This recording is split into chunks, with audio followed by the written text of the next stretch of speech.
আজ রবিবার 8ই আষাঢ় 2024 সালে 23শে জুন। মিথুন রাশি, মিথুন লগ্ন, জেমিনি সাইনের জাতক জাতিকাদের আজকের দিনটি কিন্তু এক প্রকার বেশ কাটতে চলেছে।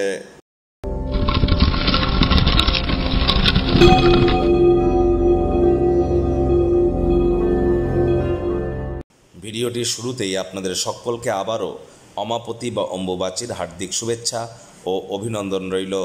আপনারা পারলে মাতা কামাখ্যার মন্দিরে সময় যান, বিশেষ আশীর্বাদ প্রাপ্ত হন, এবং অথবা বাড়িতে যদি থাকেন তাহলে কোনো প্রকার মন্ত্র উচ্চারণ যেন এ সময় করবেন না, নতুন কোনো ক্রিয়াকলাপের শুরুয়াত যেন করবেন না, কোনো গুরুত্বপূর্ণ ক্রিয়াকলাপের সময় যেন করবেন না। আম এবং দুধ যত বেশি খাবেন এ সময় সেটি আপনাদের ক্ষেত্রে বরদান সাবিত হতে পারে। দেখুন, আজ কিন্তু রবিবার, ছুটির দিন। যদি বাড়িতেই থাকেন, আয়েশ আমোদ প্রমোদ বিনোদনের মাধ্যমে কাটান। আসছে সপ্তাহের জন্য শক্তি সঞ্চয় করতে পারবেন। শনি কিন্তু বক্রী হতে চলেছে 30শে জুন, আর মাত্র 7 দিন পরেই কিন্তু শনি বক্রী হয়ে যাবে, যার ফলস্বরূপ আপনাদের উপরে ঠিক কী কী প্রভাব পড়তে পারে সে বিষয়ে বিস্তারিত আলোচনা সহ ভিডিও চ্যানেলে অলরেডি আপলোড করা হয়েছে। সময় সুযোগ বুঝে একবার দেখে বা শুনে নিতে ভুলবেন না। আই বাটনে আমরা লিঙ্ক দিয়ে দেব। ভাগ্য মিটার আজ আপনাদের বলছে 7 আউট অফ 10। ভাগ্য আপনাদের অনুকূলেই থাকবে, তবে স্বাস্থ্য, প্রেম, দাম্পত্য এই কয়েকটি ব্যাপারে আপনাদেরকে একটু সাবধানতা অবলম্বন করেই চলতে হবে। শুভ সংখ্যা থাকছে 3, শুভ রং থাকবে হলুদ। আজ কায়িক পরিশ্রম হলেও শরীর মনে সতেজতা এবং তরতাজাই আপনারা অনুভব করতে পারেন। যদি সন্দেহবাতিকতাকে ত্যাগ করতে পারেন, পর সমালোচনা, পরচর্চা, পরনিন্দা, রাগ, বিদ্বেষ, হিংসা, ঘৃণা, অহংকারের আশ্রয় ভুলেও যেন নেবেন না। অর্থগত ব্যাপারে আয় ইনকাম আজ আপনাদের বাড়তে পারে। আর্থিক বিষয় নিয়ে স্বামী স্ত্রী ভবিষ্যতের জন্য পরিকল্পনা করুন, সম্পদ সঞ্চয়ের পরিকল্পনা করুন, বহুলাংশে উপকৃত হবেন। আর যারা চাকরিজীবী আছেন, রবিবার হলেও অনেককে অফিসে যেতে হয়।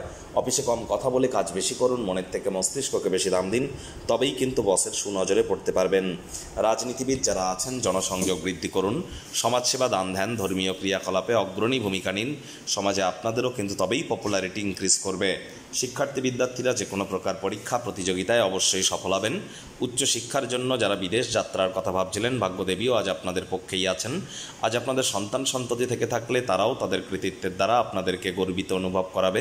প্রেমিক প্রেমিকা, স্বামী স্ত্রী উভয়ের ক্ষেত্রেই বলবো, দিনটিকে যতটা সম্ভব রোম্যান্টিক করে তোলা যায় সেই প্রচেষ্টাই আপনাদের করা উচিত।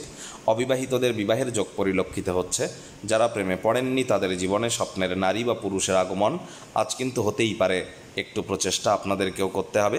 শত্রুপক্ষ, বিরোধী পক্ষ একটু হলেও শক্তিশালী কিন্তু থাকছে।